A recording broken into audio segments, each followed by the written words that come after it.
Welcome to Mastering the Art of Success. I'm your host, Debbi DiMaggio. This is just episode 2 of the new title, From Mastering the Art of Real Estate to Mastering the Art of Success. We are here today with a colleague of mine, Brian Dougherty. Brian is coming to us from Boston, and we met at the Corcoran conference in Scottsdale, Arizona a couple months back. And welcome, Brian. So excited to have you here. Thanks, Debbie. I'm excited to join you. Thanks for having me. I'm very excited. And thanks to Instagram, we can kind of get to know each other a little bit. Yeah, And so it's it was pretty it was amazing. so fun, yeah, following you and just getting to know a little bit more. So I'm going to introduce you by your wonderful bio. I was going to take something out and I said, no, I'm just going to read the whole thing. Oh, take So it out. Now no, I want no, to hear no, it. Take there's it too out. much. Oh, I, take it out. Rework so it. let's properly introduce Brian. Brian Doherty is the partner and CEO of Corcoran Property Advisors, based out of the company's flagship office on Boston's Newbury Street. Responsible for more than 550 million of sales, he has been profiled in Boston Magazine for the past 5 years as the top producing agents in the region and is often featured in the Wall Street Journal, the Boston Globe, Forbes, and other distinguished publications. In 2018, 21, 22, and again in 2024, Brian represented some of the largest residential transactions in all of Massachusetts.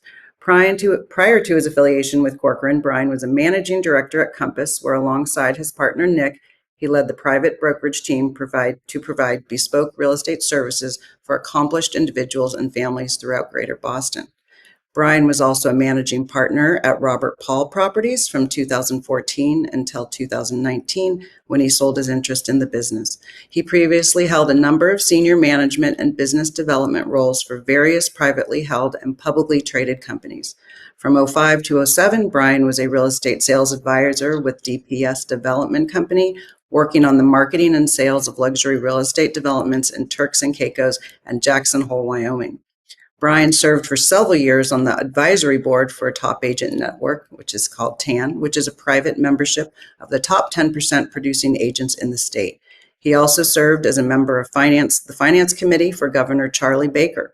Brian and his husband Nick live in Cohasset with their son Henry after having lived in Boston's Back Bay and South End neighborhoods for many years.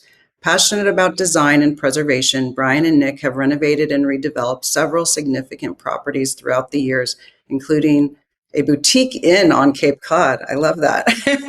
I have to read the bio because I learned so much. It's so great. And there was nothing I could cut out because it's just who you are and everything you've And, done. and that's the end of the show, right? And Yeah, thanks for exactly. joining, right? I was like, wow, sorry. That's so No, it's long. Let me awesome. just I sit mean, through that. gosh. Yeah, and it does need an update because I've sold more real estate than that, and I Oh have my. another son who deserves credit Oh, there. Yeah, Nick how and I how have old?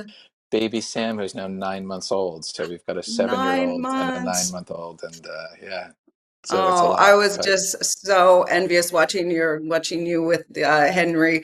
I was like, oh, I remember those days. I have now a 29 and 31-year-old, and I just loved watching you play with your family. oh It's yeah, just they're good so boys. endearing. We're I having a love good it. Well, time. Yeah, congrats. It's the best time. It's truly thank you. amazing. So, yeah, congrats. That's incredible. So, I always like to start from the beginning. Who is Hmm.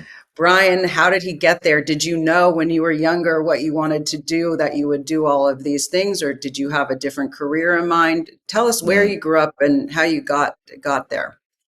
All right. Don't hold this against me, Debbie, but I grew up in New Jersey. All right. But it was a nice town in New Jersey.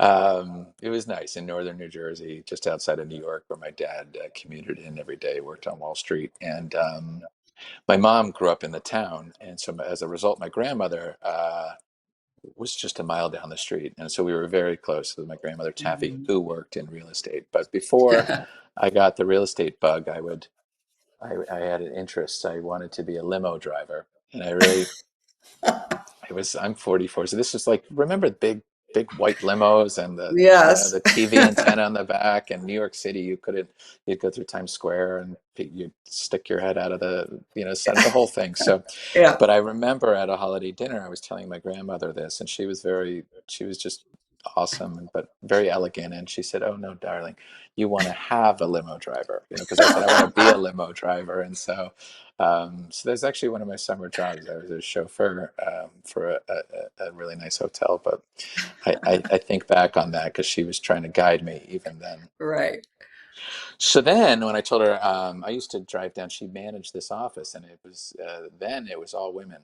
It was just all Yeah. women. There wasn't a single guy in the ranks. And so I would ride my bike there after school and sneak in the back door of the office and talk with the ladies in the Xerox room. And Xerox. I have these memories and talking. So what do you think, Cheryl? Do you think Mrs. McGillicuddy is going to keep the house now that Mr. McGillicuddy died, or what? I think that'll sell real quick. And so I was just as a kid, so I Oh, always yeah. had No an interest in it. And then I found out you could get a license at 18, but I had a lot of counselors and people who just said, go get some experience and perspective and education and all the rest of this. And then if you're still interested down the road, circle back to it. And so I buried that. I tucked that away. And then during those other years, I developed an interest in hotels and hospitality, which is kind of at the core of how we run our business today, very hospitality focused. Mm. But so I wanted to be a hotel general manager and be the one to live in the hotel. And Absolutely. yeah, I just thought that I probably saw one too many movies, but I thought, wouldn't that be great? When in reality, I've had a lot of full circle moments in my years because I got a job in the hotel business, and I was one of the youngest managers for Hilton Hotels, and it was one of their luxury properties like the Waldorf. And I remember going to a holiday party with the general manager who had been working for Hilton for like 40 years. And this was like a choice, his like last post. And I Right. went to a holiday party at his house, and this is going to make me sound awful and really judgy, but I got there and I was like, this is it. Like it's a notoriously poor paying Right. It industry, right? it seems And glamorous. It totally seems glamorous by yeah, and it the was. I TV mean, show there's Hotel. yeah, yeah. I mean, and I loved it, by the way. Like, this is some of my favorite jobs and, Sure. and time in the business. But this was somebody who was at the pinnacle of his career, who had worked his way up through 40 Mm. something years. And I just thought, I mean, totally judging a book by is cover. He could have No, had I know what you mean. gazillions Yeah. in stock, but I just said, there's got to be something more. And so it wasn't until I was at a funeral for a family friend, and a friend of my parents was there. We were in the back row.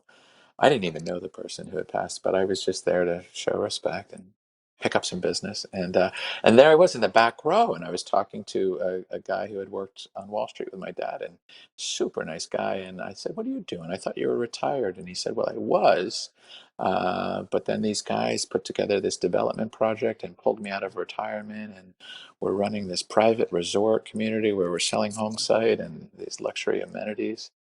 And I was Nice. like, wow. So in the back of the funeral, I was like, give me your card. And Yeah. so we did this little thing and then thought nothing of it. I just thought that sounds like a dream. And Right. in reality, it was, because it married hotels, hospitality, Mhm. resorts, service Absolutely. with a real estate piece. And so he called me like 6 months later, and he said, it doesn't pay much, and it's just an opportunity to come in as a sales assistant for the guys in the New York office, who at the time were selling a project in the Turks and Caicos. And I was there. I was all in. And so then I was off and running. That's the short of And it. That's kind of, did you move, so when you start, so let's jump into the yeah. development aspect. Did you move to Turks and then later to Jackson Hole to run these or to assist at these So developments? yeah, no, definitely assisting. I didn't move to the Turks and Caicos. I thought I was going to, and I was like in my prime, and I was going to the gym, and I'm moving to the islands, right? And then I was working out of the New York office. This was in the early 2000s when, I don't want to say funny money, but there was, hedge Yes, funds were just, right. there's money flowing. And a lot of these guys would buy these property in the Turks and Caicos sight unseen, through all the marketing Yes, materials and right. everything else. But they would buy a home site there knowing that they had all these great amenities. And so I was there on occasion. I would fly with a prospect down to the Turks, Well, and that's then fun. do the whole tour. So it was great, and that's where I thought life was taking me, to the Caribbean. But the head of the company called up one day and he said, "Hey, Brad," and I said, "Oh no, sir, it's Brian." He said, "Yeah, yeah, whatever. We're going to move you out of New York. We've got a new project." And I said, "Oh, I know, the Turks and Caicos." And he said, "No, no, no, Wyoming." And I was like, "Wyoming? Oh, no Just like, way." Oh, totally. I was like, Wyoming, because I knew very little about Wyoming, cowboys and the like, but I didn't think, that was right. going to be great. And as a matter of fact, it's funny. I just was looking at my calendar this morning. It was 20 years ago today that I moved out there. Wow. Today, and I moved out to Wow. Jackson Hole, and with like a week's notice, and it was just going to be for like 3 months to kind of.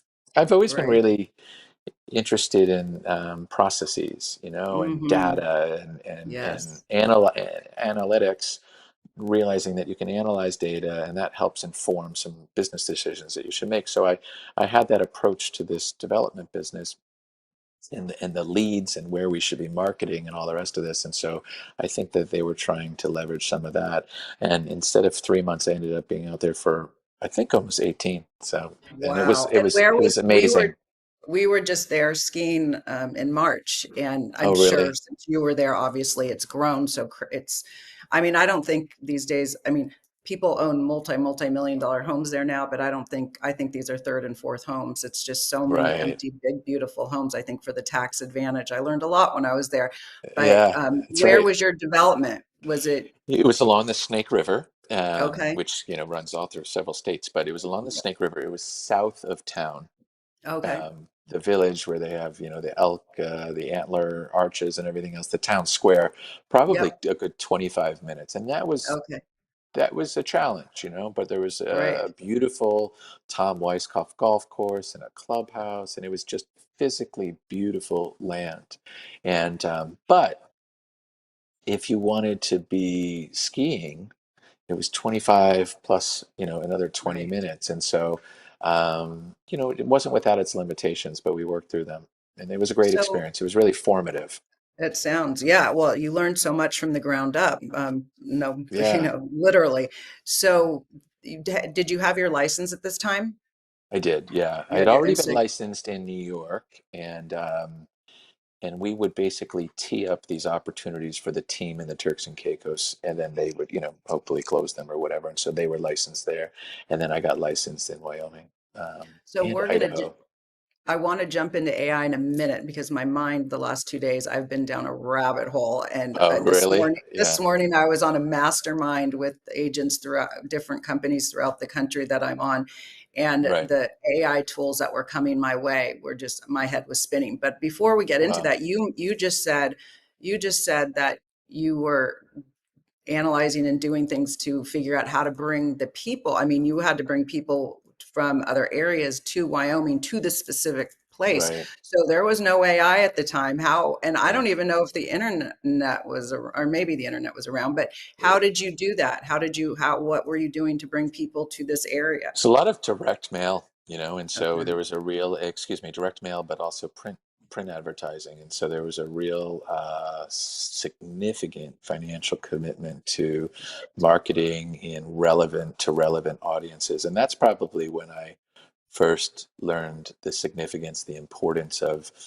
relevance as it relates to kind of business development and building your own business. You have to be relevant to an audience. And so, you wouldn't take out ads in, random places that weren't Right. the right demographics. And so, a lot of Wall Street Journal and Garden Gun and a Gardening lot of, gun. because they were these sporting, but high end. It would be Yes. sporting club communities. So there's an Right. equestrian center. You could go hiking. You can go fly fishing, and so there's Right. Ducks Unlimited. There were all these just real niche channels Right. that, and some were better than others. I remember at the time, actually, there was a magazine called Trader Monthly, and it was.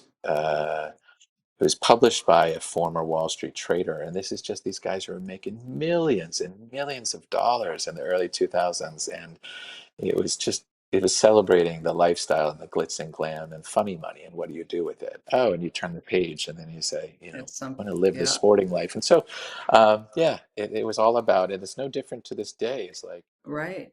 bringing So buyers and sellers to you so that you can do what you do. right. So okay, let's go there. Let's start there. How do you, so I was speaking to one of the gals on my, on the DiMaggio Beta group, and I said, what kind of questions do you have? I speak with agents all the time, and I just Yeah. love hearing their stories. And so how do you go about, I mean, you've been doing this for a while now. What would you give advice to a young agent or even an agent who's seasoned, but really is kind of out of it from a tools perspective? They're old school. So it's seasoned, could be a seasoned old school agent or a new agent. What advice would you give them to build their business? Yeah, it's something we talk a lot about now that we've been a Corcoran affiliate for about a year, a little over a year, and we were a startup. So I came from another brokerage and with my partner Nick and two assistants, and that was it. And so now we have a little over a few. We have like 32 agents, Oh, and good. yeah, yeah, but it's nice. It's just it's boutique, which is important Yes. to us. And some are newer, and some are very Mhm. accomplished and settled. And when we do some business development and some coaching and thinking about our business and where the pipelines could be grown, Right. because it's all Hmm. about a healthy pipeline. Um, this to me is still a business where print still works with all this Hmm. technology. I think print is still important. And we've had a lot of engagement with the right type of print advertisements. Print is, you would think, because it's dying, right? Hmm. In these magazine publishers, it still is quite expensive. So you want to be Yeah. really thoughtful about your messaging there. And then we're doing an awful lot of digital sphere of influence, social media, in a very organic way, which I think is critical, So rather than being. define that for our audience. What does that mean, organic, and who is creating it for you as well? Yeah, that's a good question. We do all of our own personal social media, which your your introduction and what you said was really nice, and I like to hear that because I don't have a separate Brian Sells Boston Right. Instagram handle, right? And a lot of people do because they want Yeah. to divide church and state, but I've Right. allowed real estate's my life, and I have two beautiful boys and I've got two enormous dogs and we've got pretty houses, and so we like, but Right. it's our life, right? And so if you're allowed to get a snapshot, I think if it has relevance to you, you may think Right. of engaging and connecting, and that's what happens. But when I say organic, you know um, I think that there are people that can be too salesy through Instagram and Right.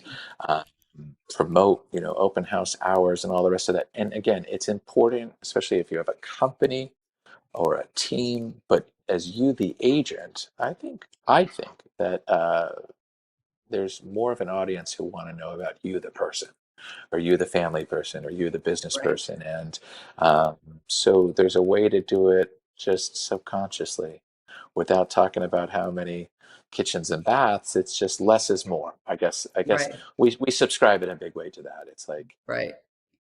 No, I sophistication agree. in simplicity, right? Right. I mean, ever since I started real estate, it was always a lifestyle thing for me. Long before the word came, I've been doing this 35 years, and it's just part of who I am and what I do every day, and a little bit too long. My husband's always trying to take the computer Turn you from off, me. yeah. He's trying to, because I mean, there's so much to learn, and I think it's so fun. That's And I said there's three things real estate is: communication, creativity, and connectivity. And it's just fun to be able to what are create. those again? I just made them up the other day. Yeah. I think I actually have four now: creativity, Okay. communication, creativity, communication, collaboration. Yeah, creativity, communication, and collaboration. I really believe in collaboration, and you always have to communicate, whether it's to the other agents or your colleagues or your family or friends or whatever. And then the creative part is super fun, where you get to be creative and do the marketing and all of that.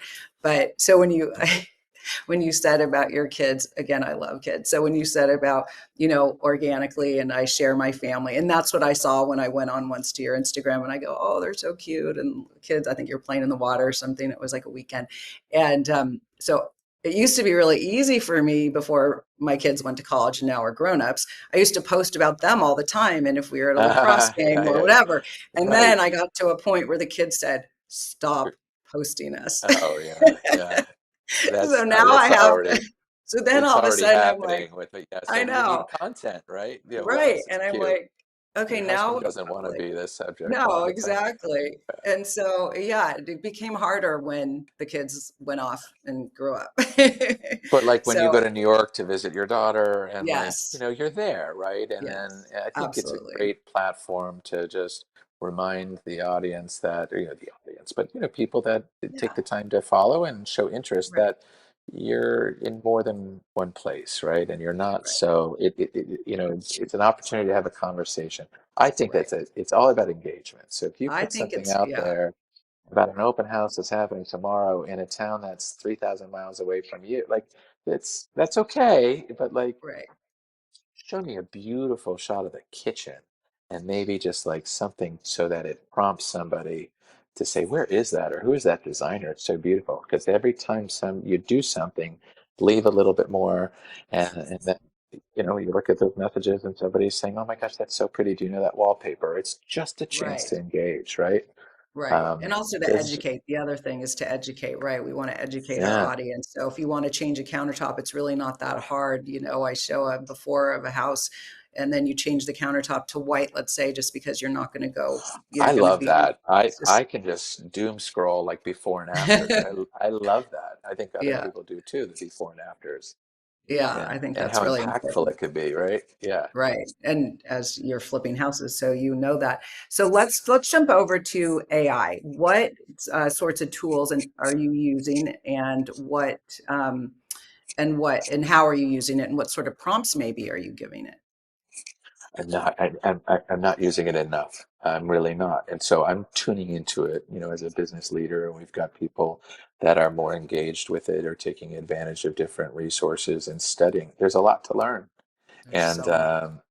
I did you read that book, The Oh, they AI gave, Driven I Leader? haven't. My husband has it Okay. right now. He's about to read it, but no, I Okay. haven't. All right. So I've started that recently. It just sat, Okay. we got this how many months ago, and it's just sat Yes. there as life has not really allowed time for. But this summer, I'm like, all right, I'm going to read a book. I'm going to read a book or two. And so I started reading that and getting into it, and it is about the prompts. And so I feel like Right. I'm taking that baby step, but it's tough.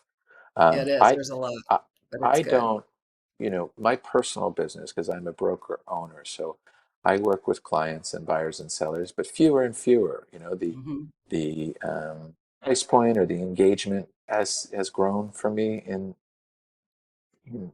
years past, and so in recent years, so I do fewer units, but maybe bigger prices, which is nice. It complements like a business owner and builder and a dad of two young boys. Like it works better than the old days when I used to just crank Right. out, and I've been there, by the way, like obviously, Right. and you're just working 8 days a week and, you're got 9 showings a day. And so I'm doing less of that. And so I Right. haven't felt that I've needed to automate anything. I haven't felt the need to automate anything in my like day to day personal brokerage world. But there's Right. so many tools. Yeah. I'm Because just now you're doing overseeing less. your, yeah. Yeah. So now you're overseeing and working But with for your my agents. agents, I want to make sure that they have the latest and greatest. And so we have some workshops planned for the fall. We're really going to tune into it. But I'd love to hear what it kind of excites you. I mean, I'll give you an example. I'm not even Yeah. using. We're getting ready to list a property, and you know what? It's been ready to list for like 2 days, and it's on me. I'm holding it up because my assistant John is like, let's go for the description. I was an English major in college, and I just really appreciate people who write well and who are articulate and who communicate well. And I just refuse to do the chat GPT descriptions or the co-pilot things. I'm not there yet. You're I'm not like, that's but the result is that it could take me days to write Right. a It thousand does cut character down on. description, right? So maybe I should give in a little bit, at least to get a base, and then refine it from there. But I'm holding on to that as an English major and somebody who enjoys writing to Right. communicate. Like, how can a computer talk about the special nuances of this, Okay, farm? I'm gonna give you some Talk to homework. me. Just Okay. just try it. Just Okay. write. Actually, I want you to do it two ways. One, I want you to just prompt it, give it ChatGPT the basics of the property, just basics. Give it the basics and let it shoot it out. And even if you don't read it before you write yours, and then write yours just for fun, and then write yours. And then after you write yours, also put yours into ChatGPT and see what it does. And then you'll have three versions. Okay, interesting. So when I write mine and I put it into Chat GPT, what do I ask it to do? Just You can just say, all you can say is clean up or rewrite. You can just say, okay. you can say whatever you want, like, Okay. you can say fine tune, and that's it. You Okay. can say the word fine tune dot dot and then throw it in no such organization. It could be a run on all the way down. Really? Yeah, Okay. it's crazy. And then we have a lot of 3 bedroom, 2.5 bath houses with the yard near schools. Like, it's the same kind of thing that comes up. It might be bigger or smaller, but it's the same. So I'll say, 3 bedroom, 2.5 bath in Piedmont within close proximity to top rated schools. And then I'll add just a few other features of the house.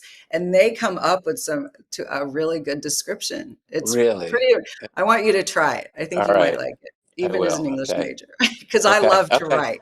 I Yeah. love to write. I mean, my prompts are, I just, every day I like to write. So I was going on someone else's podcast, and I didn't know what we were going to talk about. And I never do when I go on a podcast. So I was just oh, those 3 C's. And I wrote that, and I'm like, I can do a whole blog on those 3 C's, and I can do a whole Right. podcast on those 3 C's.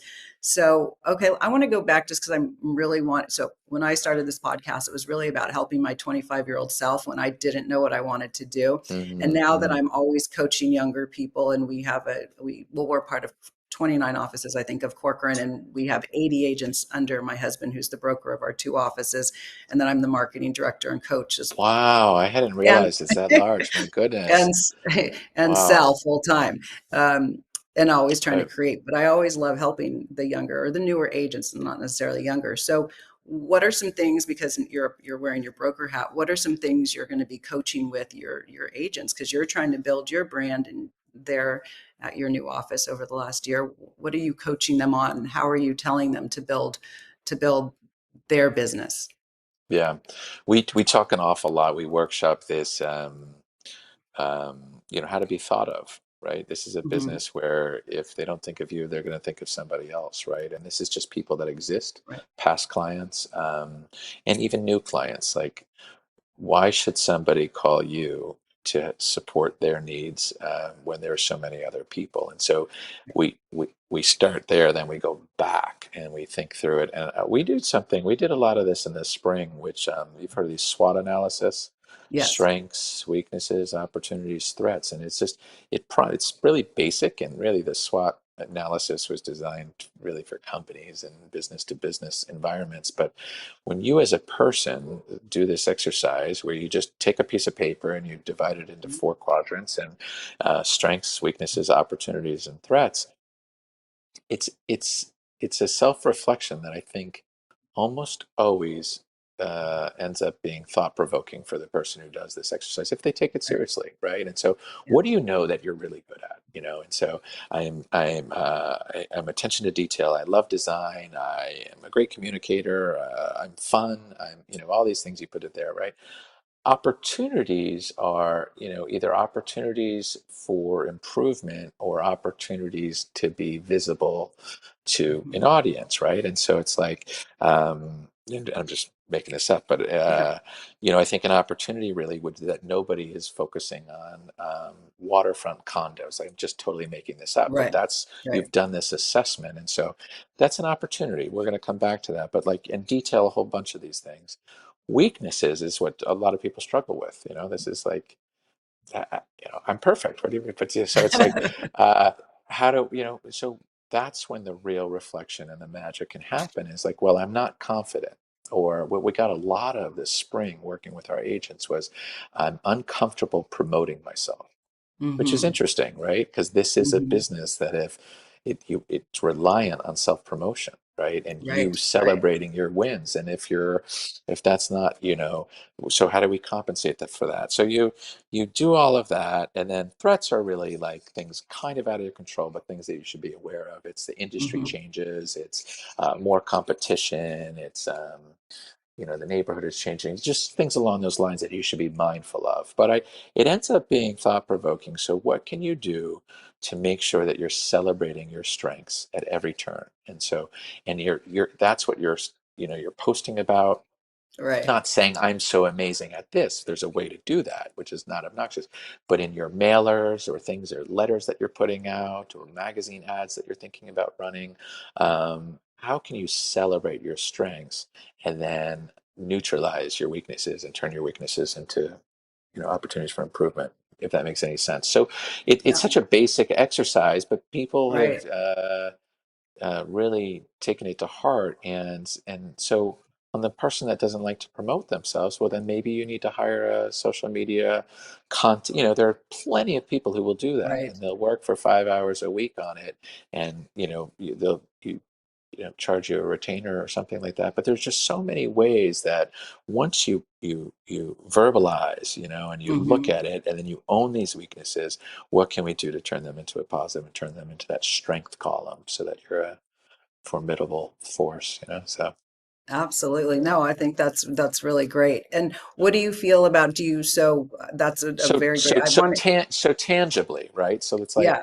just to give you an example, and sorry if I cut you off, but I was just going to No. say, like, because people want to know, they're like, okay, this is great, Yeah. but one of our agents, she's lovely, she's amazing, she's gorgeous, she's been in the business probably 4-ish years. Mm-hmm. She's in a new neighborhood in Boston, right on the outside of Boston, and so that's new for her. And one of the opportunities was that she doesn't see any young moms really having representation. It's right now there are only like 2 or 3 um, older moms that are kind of have a lock on the market. And so she thought one of the opportunities she identified was to engage with and be relevant to the Right. demographic that seems to be moving in and out of there. And so, all right, well, that's great. So now what do we do? How do you reach these people? Is there a local magazine? Can you do a mail campaign? She said, well, you know what? There's a summer concert series that it's a free concert, and they're great people, and everybody comes with their strollers, and they're new moms, and it's just people are very excited, and it's like so well attended. And I said, awesome, tell me more. And so, can you sponsor the concert? That would be really cost prohibitive, right? And so I'll jump ahead, but what she did was she right across the street is this gelato place, right? And it's you have to walk by it to get to the venue, this park. And Okay. so she rented the gelato cart, and it was like she did a buyout Oh, for it, right? wow. Nice. Compliments of Caroline. And so there was a guy with a hat, and he's scooping gelato. But what she realized in between concerts, because it was a whole summer series, the first time, huge hit. People loved it because it was free gelato, but there was no engagement, right? They would Mm-hmm. take her little cup, it was branded, and they throw it out. And Right. so we thought through that, and this is getting into like just basic guerrilla marketing. This isn't digital Yeah. ads on Facebook Right. or retargeted. And so what we did with our design team was we developed something. She said that it was the line was like 2 blocks long. And Oh my she said, gosh. but it was awkward. I wasn't going to walk up to people randomly and just say, hi, Right. this is my thing, I'm sorry the line Right. is so long. So we designed a card that was like a giveaway. So everybody Mhm. who was there on one side, and then on the back it had her information and everything, but where's the chance for engagement? So while Right. people were waiting in line, she went to 3 local restaurants, shops, coffee places, whatever. And I think the trick with these types of giveaways things is that it has to be significant enough. It has to be what's in it for them, right? We Right. always, Right. when we put Right. marketing out there, it always has to answer that question with them. What's in it for me? Right. So if I'm reading an ad or I get a direct mail piece, like what's in it for me? And so if you have a $25 gift card to Starbucks or something, it's not going to do it, right? So I said, you got to invest, right? You Yeah. could buy a $5,000 magazine ad and you hope there's some engagement. Right. Or you got your $1,000 gelato cart that you already committed to. We're going to go to the print shop. We'll cover the design for you. And it was Caroline's summer giveaway, and with a QR code. And it was, I think it was like $300 to this great restaurant, $300 to here, $300. It could be 200, it could be Wow. whatever, but it was significant. It was like, Yeah. oh, right. And it was just, and there was some little blurb about being new to the community and meeting so many people, but at the end of the day, this really is a community. And, we wanted to do this in partnership with these local merchants to support them.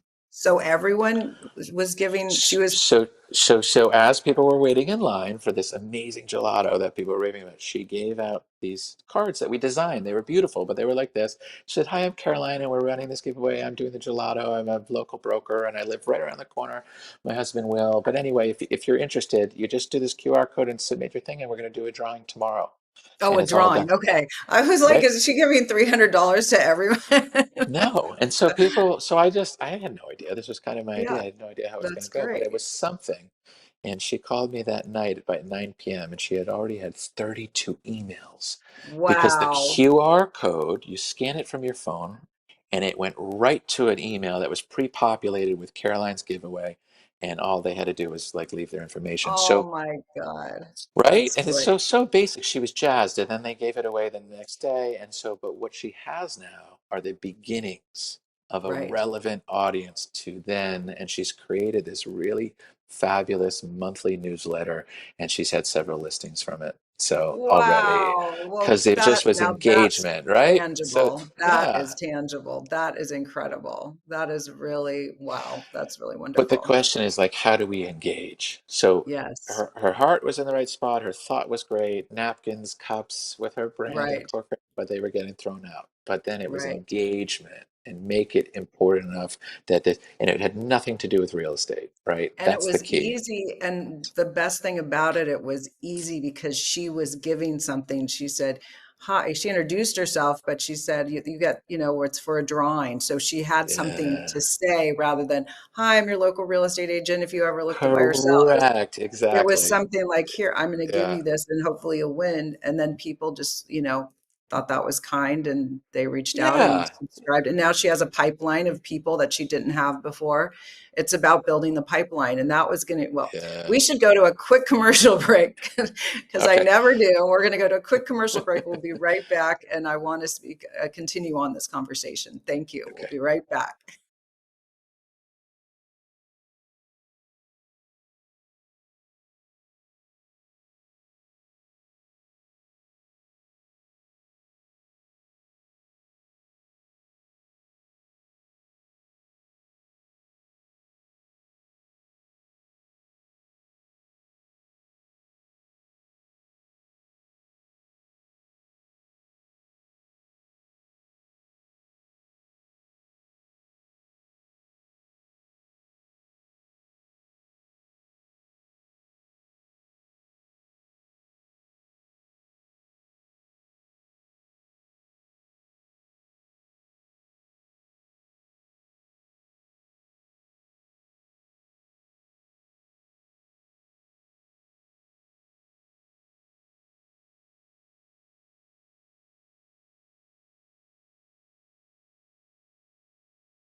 Welcome back to Mastering the Art of Success. I'm your host, Debbi DiMaggio. We are here with Brian Doherty.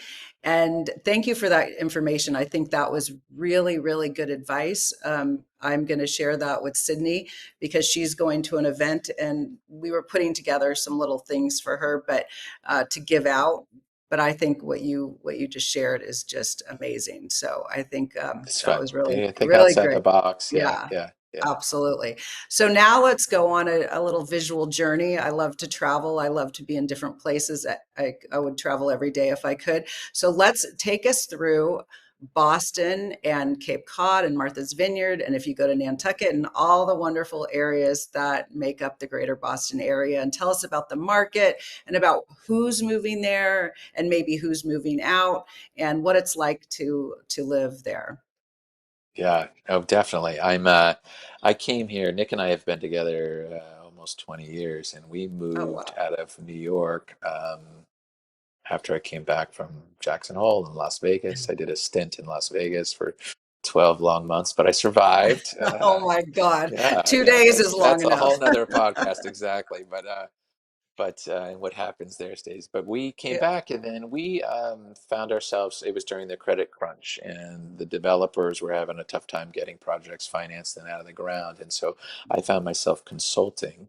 This is before I went into general brokerage, which is what we do now, obviously. But when there just wasn't a lot of development specific sales and marketing opportunities. So I found myself consulting for a bit, and that was um, Nick was a set designer for a soap opera. So Oh, random, but wow. he was, and that was getting killed off the air after being on for like 100 years. You know, Wow. it started on radio, and so we were going to be out of work around the same time because the agreement, my consulting wasn't getting extended, and so what does that say about me? I don't know, but it was a blessing because we concocted this crazy plan over a couple bottles of wine one night to do something that we like to do. Buy an old inn. We came up with this idea to buy an old inn on Cape Cod, Oh, fun. and leave New York and just kind of take a time out. And Nick had all of his design experience. I still had my hospitality bug, and so we did it. And we bought this historic place on the Cape in Chatham, which is at the elbow of Cape Cod. A lot of people say that the Cape looks like an arm, and so Oh, right. with P Town up top and down here. And that was just a chance for me to flex. So down at the elbow in Chatham, and so we restored an old inn and designed and decorated it and made it into this little boutique, this little jewel box, and we had that for 3 long years, and then built it up and sold it.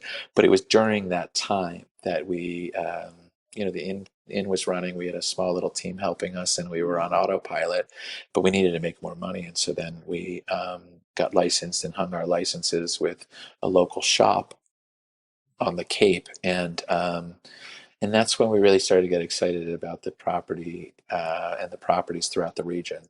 So we started on the Cape and then came into Boston and tied those Okay. markets together. A lot of people sometimes start in the city, much like Right. Corcoran did in Yes. Manhattan, and then went out to the second and third home summer house market. We kind of did the opposite, and so it gave us a warm start in Boston. Hmm. Some reliant relationships to draft off of, but we still had to start from scratch.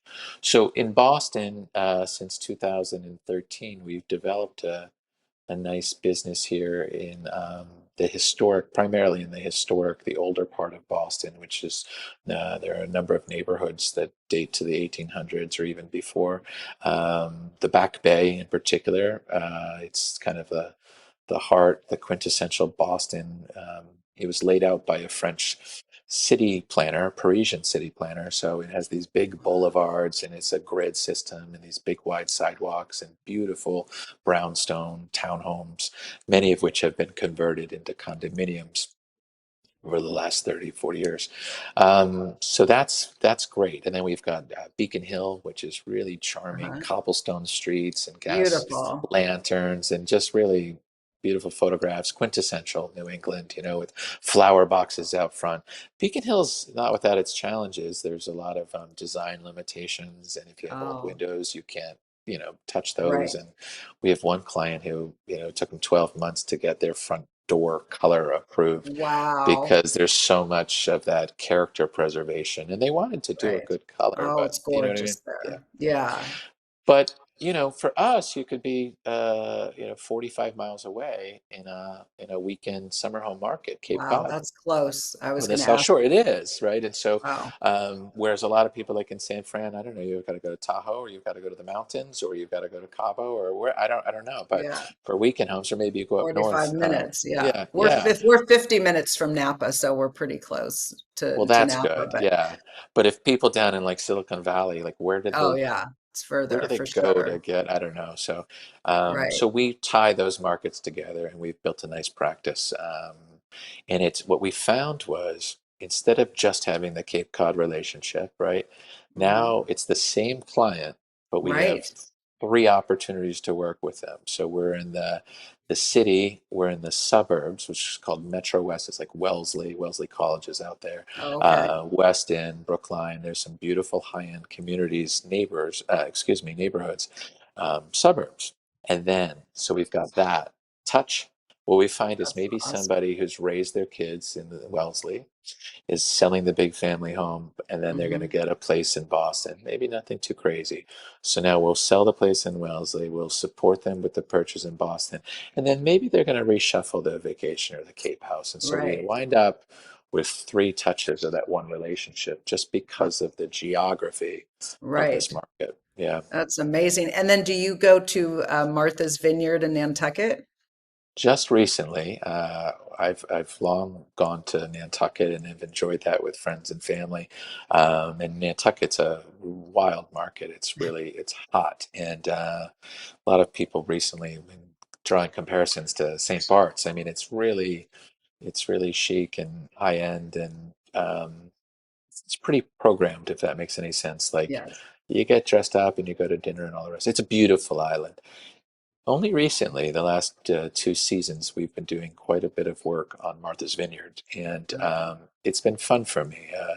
A colleague from another brokerage asked me to collaborate on a listing. She knew very little about coastal Massachusetts properties and how to market them, because there's a different approach to marketing. And so we Right. collaborated on one, and then it turned into two, and I think we're on our sixth or seventh deal together, Wow. and they're very significant. So we just 2 weeks ago closed on the um, highest property sale in the history of Martha's Vineyard, Wow.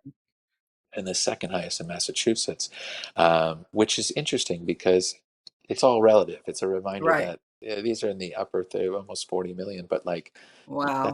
that's a starter home in Miami, right? Like, it's just a reminder of how local real estate is, and it's Oh, so all hyper local. it's Yeah. all relative, right? But those are Right. big numbers, and so Those are big I'm going, numbers. I'm going. So I'm not an on-island broker, but we are doing the most significant property representation there, um, and we're leveraging our connectivity to all these other markets, and your markets and these relationships to provide value to the clients. So we're having fun. Right. Yeah, no, it's awesome. We stayed in Nantucket, I remember someone said, they asked, we went on a house tour and they said, do you live on island or where do you, something about on island or off island? And I was Yeah. like, at the time, I Huh? didn't know what they were talking about. Nantucket has their own language. We're right. I know. And I never thought I'd be that guy, but it gets me when people that are local and they say, oh, they're looking at properties in Beacon Hill. It's on Beacon Hill. Beacon Hill, you know what I mean? It's just a Right. little thing, Yes. but Yes. it's a pet peeve. And so you're not Right. looking in Nantucket, you're looking on On, Nantucket, yeah. because you're on an island, right? You're on it. Yeah. Um, but the Tell vineyard people is, the differences between, because people y- might not know the differences yeah. between Nantucket and Martha's Vineyard. I went to both and I have my opinions about, how I feel, but share what the difference is. Yeah, by the way, I think it's I don't know, I should know how many nautical miles like between the western edge of Nantucket and the eastern I side of Martha's I Vineyard. did It's take, they're very close. oh, very Did you close. take a ferry? We rode the bike from the house and then we got on the ferry and went over there for the day when we were staying in Yeah, Martha's Vineyard just to go over. yeah, Yeah. It was easy. It yeah. was fun. But they have very different vibes in Very. very different vibes. And so I found myself, at the risk of being controversial, uh, but I more drawn to the vibe of the vineyard lately. And I tell you what the difference is, everything's very relaxed, very Right. chill. I've met more billionaires in the last 2 years through some of these more significant property representations, but you'd never know it. They're in flip-flops and they're driving an old Jeep Wrangler, and it all Right. just kind of comes out in the wash there in the vineyard. Um, Right. the other part of it's a larger island, Yeah. ever Much so slightly, larger. probably like, maybe Seems. 25-30% physically larger. And then the population is large too. There's more diversity on the island, and a lot of people Right. like that. There's Yeah. diversity in housing stock, Hmm. in feel of see, Nantucket as one town One of thing. Nantucket, and it's one Yeah. main street, and it's one dozen restaurants that everybody has to fight to get into. On the vineyard, there are five different, villages. There's Edgartown, which is the closest to Nantucket in terms of style and charm. I mean, they're Right. both uber charming and beautiful. And then there's Oak Bluffs. It could be a little bit more touristy. Vineyard Haven, where people come off the boats and they go straight to the bars, or maybe they'll grab a tattoo while they're at it. But they're beautiful. But do you know Right. what I mean? Like, Yeah. there's just these different vibes and stuff, and it's great. And then there's two other areas, Upmarket, Chilmark, and Menemsha. And so anyway, I think there's something for everybody, and it's just a Yes. physically beautiful, pastoral, big agricultural community, like a working agricultural farming. Yeah, right, right. It Just is. Yeah, neat.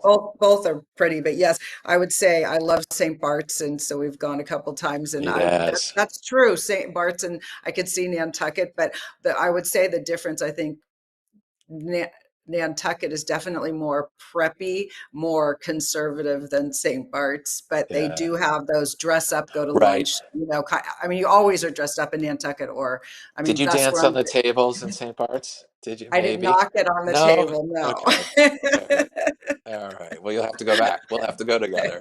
Yes, Uh, we will. our Nikki 9 month Beach. old Nikki Beach, he takes a Yeah. napkin and he swings it around. It's the cutest thing. And Oh, so well, that's I'll why I'm thinking. babysit and let you and Nick go out. Oh, deal.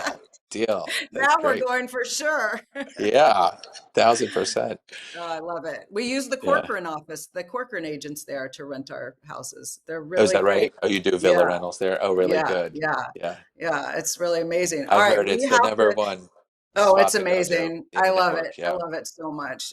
So we have to end. I'm so sad. So Mm. tell us, how do people get a hold of you? If it How do wasn't for that 2 hour bio of mine you had to read, I'm so sorry about that. I'm going to go right into edit mode when we're done with You this. can just pop it in AI. I almost did, but Yeah, I shorten didn't. this by an hour.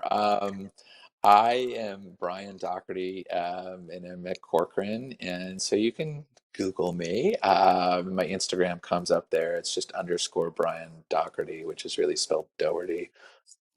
A topic for another time, but Dougherty. And yeah, and everywhere in between. But I'm just Brian at Corcoran Advisors, and I love being connected with people and talking about my story and learning about theirs. So I thanks for am so having me on. excited. Thank you for joining. Thank you so much. It was It was a really fun. I hope pleasure. it was wonderful. I look forward to continuing the conversation. See you soon for that babysitting. Exactly. I'll Yeah, come. I'll come to Boston. yeah, good. Thanks, Thank you Debbie. so much. And that's a wrap. Tune in each week for another episode of Mastering the Art of Success with host Debbi DiMaggio. Thursdays, 2 p.m. Eastern. Real stories, real strategies, real success.